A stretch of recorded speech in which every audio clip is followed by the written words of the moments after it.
should be in presentation mode now. Oh, no. Oh, yes, it has. Yeah, it's come up. Okay. Okay, so this is supposed to be a fun presentation, so don't take it seriously. Okay, this is a what if. What if we could have another model in the Voyager series? Okay, the goal would be to create a new Voyager format calculator. I like the small landscape format. It's very convenient. So the goal would be to create a new Voyager format calculator that followed previously proven interesting function sets. I'll explain. It would be likely acknowledged that the Voyager model would have less volume than the 12, 15, or 16, so there would be a drive to maximize the leverage of an existing model. So as far as the function set, there's a long history of multiple HP calculators that have extended the basic calculator function set by adding statistics, probability distributions, and trig functions. Up in the corner, you can see the 10B2, the 20B, the 30, the 27 was a favorite of mine. As my senior year in college, when I took the engineering training exam, we were allowed one non-programmable calculator. I was a lab proctor for a networks lab. I tracked down a student that had one of these so that I could have both my scientific and my financial functions. And then over on the left is the 21S. So there's a long history of extending the financial calculators by adding scientific functions and statistics functions. So we would create a financial plus scientific calculator with financial probability distributions and trig. The constraint would be no electronics or display changes, no key changes, and we assume, maybe a big assumption, that it's okay to change the keyboard overlay, and additional firmware would fit within the hardware architecture of the Swiss Micro system. So we start with the 12C, the Swiss Micro's 12C, with the 12L hardware as is. We don't change the electronics, we don't change the keys, and we only change the overlay and firmware. So this is what a 12C looks like now. Okay, and see if I can get rid of this. Yeah, there. So this is presenting a candidate 12 DM17L. It's got all of the 12L's functionalities, most of the 27's functions. It doesn't have pi and percent sum. It has a lot of the 20, 30, and 21S probability distributions. Again, a lot of firmware work and a change to the overlay, but it doesn't change any of the keys. And it has historically standard labels. So this is consistent with the HP products, except there are two exceptions, and they're both on the same key down here. FSE stands for Fixed Scientific and Engineering. It's a three-way toggle. And DRG is degrees, radians, and grads, which is also a three-way toggle for the trig modes.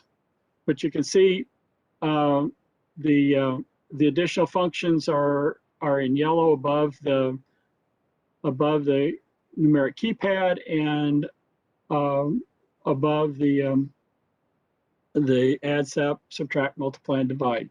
So that if I could, wave my magic wand and get a calculator, this is one I would like. It's got the trig and it's got the probabilities, distributions, and it's got all the 12C functions. So that's the fun project. Questions? Very nice. Please. Why haven't you talked to Swiss Micros about it? That they are open to other things.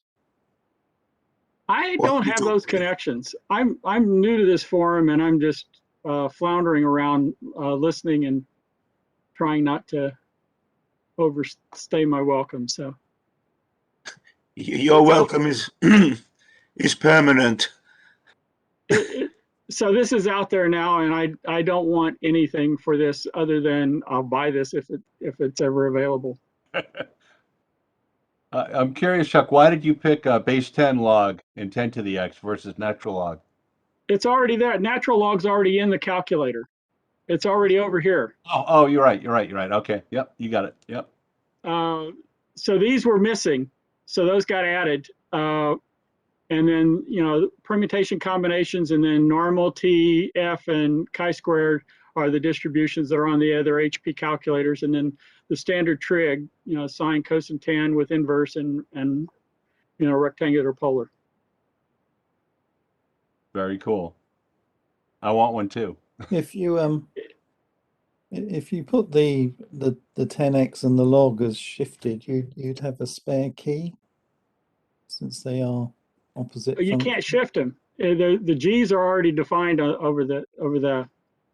Oh, you've got the blue already used, of course. Sorry, I'm just going blind. Yeah. Again, this is I strictly said I have to have the same keys as a 12L, because won't understate it. The firmware is the hard part on this, but the hardware, the goal would be you just drop a new overlay on and you're good to go. You can't justify doing another model of Voyager these days without, I would think that without trying to leverage really heavily off of the existing ones. So I think their biggest challenge would be that I think they are running a ROM emulator, aren't they, for the 12? They're running a CPU emulator, yeah. And Yeah. they're only using the HP standard RAM. Yeah, so they would need some way of taking it so the additional functions either would have to be programmed completely from scratch or extracted from another ROM and somehow jump to, which is going to be a bit of a nightmare, isn't it? You'd almost end up starting again. And you have to recreate the whole firmware. Yeah, it's a major undertaking. The DM15L, David reverse engineered enough of it to go into the code to modify it to expand the amount of RAM, which is why there are the 3 different memory models, so that the 15L can have more RAM. So he obviously understands the instruction set and has hacked enough at the code of the 15 to be able to do that. But this is just a whole different scope of writing these apps is amazing. Chuck, I have a question. The layout and all that, it looks very logical and intuitive, and we all look at it and say, oh, of course. But how many revisions of this did it take to get all this on there? I just had fun with it. More than 1 or 2, I'd guess. Yep. Yeah. Layout is really hard. But again, like folks are saying, it's unlikely we'll ever see this puppy because the firmware itself would be a start from scratch, and the work that Swiss Micros did on the 15 was basically changing some address pointers to allow the additional memory, and that's trivial compared to what this would represent. But again, this was only meant as a fun. If I could have this, I'd buy it. Can you share this presentation? Yes, I will.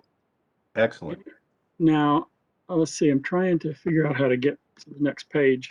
There. Okay. So thanks everyone. Now, one more fun thing that I just added this morning. We were talking about the Unicorn, which was going to release in '85. Mm-hmm. Another product that released in '85 was the Amiga, the Commodore Amiga. And as it would happen is Retro Games in Luton, UK, is going to be releasing a new version of the Amiga this coming spring, the A500 Mini. And this will do everything that an Amiga or a 500 or the two successive generations of Amiga will do. So I just thought it was, in terms of, we do a lot of work with retro calculators, if you will, and this company in the UK did the Commodore 64 Mini, and now they're going to be releasing an Amiga Mini. Thought that was neat. That's tiny, isn't it? You couldn't. Yeah. Is that just a fake keyboard for the case? Yeah. You put your own on? You know, 'cause you It's a couldn't- fake keyboard, real mouse, and it also comes with a gamepad, and there's 3 USB ports on the back, so you can have the mouse in one USB port. They call it a tank mouse, which is the original Amiga mouse, gamepad, and either a memory stick or a keyboard. A standard USB keyboard will plug in. But yeah, that's a non-functional keyboard. Yeah. It'll have 25 games built in, and it'll run. You can sideload as many games as you want via USB stick. It's cute. What will this cost? Do you have any idea? Oh yeah, it's $135, $139. Wow. I attend the retro computer fairs, the what is it? I can't think of the name of it, but there's a conference that cycles around the country 3 or 4 times a year and to EU once a year. And whenever they're in this area, we go to them, and there's an amazing amount of retro machines being rebuilt and brought back and restored, all to play games. Yep. No, it's really pretty impressive. And let's be honest, not especially good games. Yeah, sure. Well, we can call them classics, but they are quite yeah. Yeah, antiquated. none of them will play Doom. No.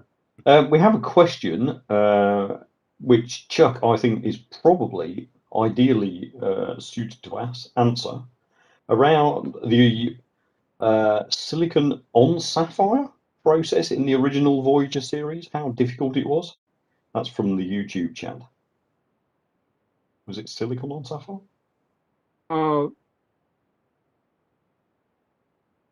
I don't know the exact process of the original generation. The single chip Series 10 that my team did, which was the second generation of Voyager. It's the one I wrote the article that I sent in to you. Yep. That was just a straight CMOS process, and it was done in Corvallis. It was not a sauce process. Right.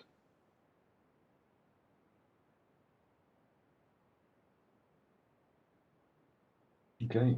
Chuck, when that was done, when you guys did the second generation of hardware, was it a requirement to meet the same battery life that the first generation had? We wanted to either meet or beat the battery life, so we actually had a better battery life. Oh, really? Interesting. Yeah. So there was a lot of awareness that was a critical feature. Yep. The challenge with the second generation Series 10, and again, this is tried to capture some of this in my article, is the original Series 10 were the schematic was a hand-drawn E-size logic schematic that I don't know if you guys remember the green logic templates. Yeah. It was hand-drawn with one of those, and E-size sheet was the schematic for the whole system, the CPU and everything else. And so we took that hand-drawn schematic and we took the integrated circuit test program, which actually had the ROM code in it because of the original of the first generation.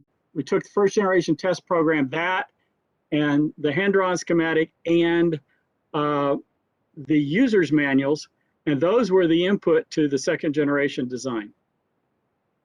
And the original artwork was also for Voyager was originally hand drawn, and it was hand drawn on a 2648 graphics terminal, which is a black and white HP graphics terminal. And so every rectangle was hand drawn, and the continuity check was they plotted out the artwork on a flatbed Versatech plotter, which was in the first floor of Building 3, and the plotter itself was size of 2 good-sized rooms, flatbed. And so you get this Mylar plot, and you use colored pencils on the Mylar, and the schematic was on blue line, and you did highlighter on the schematic, and that's the way you did the schematic compare. The second generation, we actually did place and route of standard cells because the CMOS process was more dense. And the calculator division, we were in the components operation, the calculator division said it couldn't be done because you just couldn't get the density. So the big challenges for the project, power wasn't one. The standard cells came in a good enough power, but to get the density so that the part would be small enough so that the part would be a cost reduction of the first generation was tough. And when we did this back in the early 80s, the calculator guy said, well, you're wasting your time doing this cost reduction because the 12C is going to die in a year. It's going to be replaced by, we're doing this Pioneer series and whatnot, and these are all going to obsolete the Voyager series. So you're really, this is a waste of time. And turned out not to be. This was only the second generation. HP, elsewhere, I hope in the book, HP will talk about some of the other generations of 12C that are out there. Yep, Cyril has written about that for us. And by the way, I said the manual was one of the inputs to the project. Well, it turns out that when we built the first versions of the calculator, it passed all of its test program and everything else, and the ROM was the same and whatnot.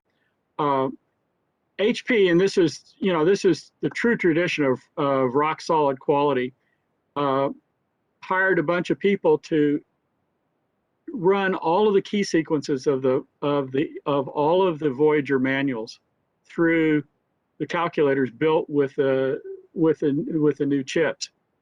And it was there that they found that there was a race condition in the new chip where when you pushed on period to put it in European mode with commas instead of period, commas went across the entire length of the display. And so the hand entry of the user manual of all of the key sequences in the user manual was what caught that bug before it ever got out in the market.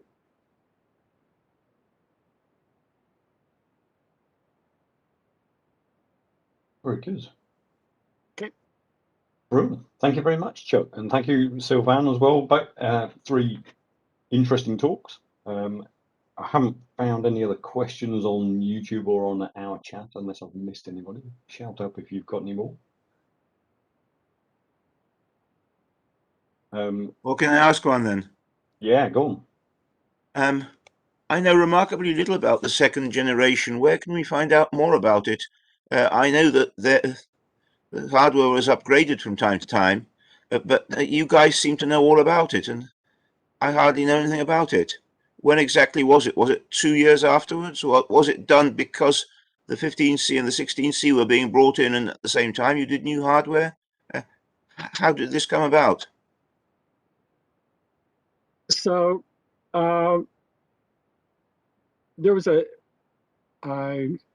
little bit of politics involved. So the calculator division and the components operation were 2 different divisions or business units within HP. The general manager of the calculator group negotiated with the GM of the components group and said, okay, I want you to do a cost reduction, and I want you to have the cost reduction by this date. And so as of this date, I will only want to pay this much for the calculator chips. Okay. So when I became the project manager for the chip, that date had already passed because the components group didn't start the project when they needed to start it. And so the components group was selling the chips, the old chips, at the new price. And so there was a lot of pressure on the team to get these new chips out as soon as in the new less expensive process as soon as possible. And so we pulled together a team from around the world. A person that went on to be the R&D manager for the HP Singapore site was on the team. A person that became the R&D manager for the Penang site was on the team. Some of the original people from the Voyager team were on the team. So the goal of the game is to release this new chipset as quick as possible, so that the components operation wouldn't lose money. The calculator group was getting the chips at the lower price. So, and this was all a part of doing cost reductions on the Voyager series, so that they could keep that product line profitable. Thank you. And you'll be able to read more about that in the forthcoming Recall 40. Exactly.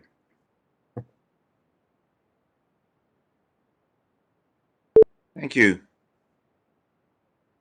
Chuck, when those kind of motives, I'll say, for reducing chip costs or component costs came about, was that due to overall sale price pressure on the street, or was it more about trying to motivate larger profit margin? It's trying to maintain the profit margins. Back in the day, HP's markup was pi. Right. So even into the Voyager stage, yeah. Yeah. Interesting.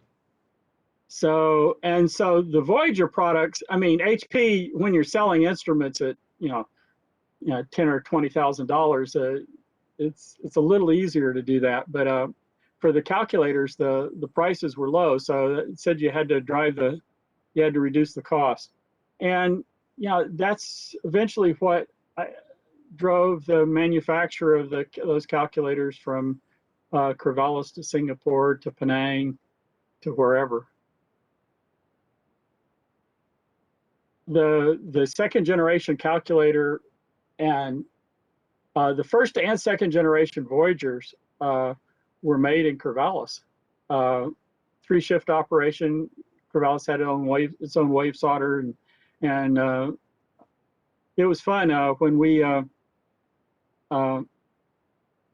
did the chip. I went out to the manufacturing line, young engineer, so no excuses. I went out on a graveyard shift to see how the calculator builds were going, and it was funny. The operators said, "Oh wow, we don't see engineers on this shift," so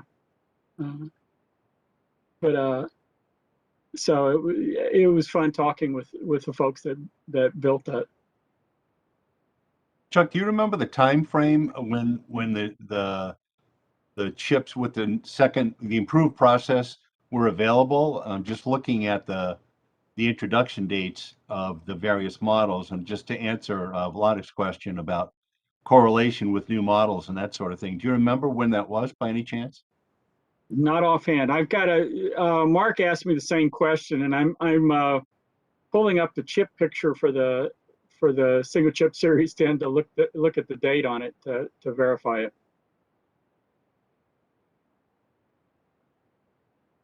You'll just have to read the book, Bob. A salesman. Very good. You must be getting a cut there, Mark. If only. You are. You're getting a cut of 0. Yeah, the same as everybody else's. Yes. Okay, real. Great.